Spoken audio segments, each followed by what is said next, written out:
আমাদের এই তিনটি স্বার্থের বিরুদ্ধে কাজ করতেছে বাংলাদেশে তিনটি অমুসলিম সম্প্রদায়।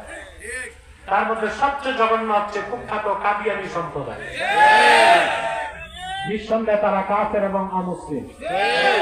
তাদেরকে যারা কাফের বলবে না তারাও কাফের, কারণ তারা আল্লাহর আখির নবী নূর নবীজি মুহাম্মদ সাল্লাল্লাহু আলাইহি ওয়াসাল্লামকে আল্লাহর শেষ নবী হিসেবে বিশ্বাস করে না। চিল্লায় বলেন নাউজুবিল্লাহ।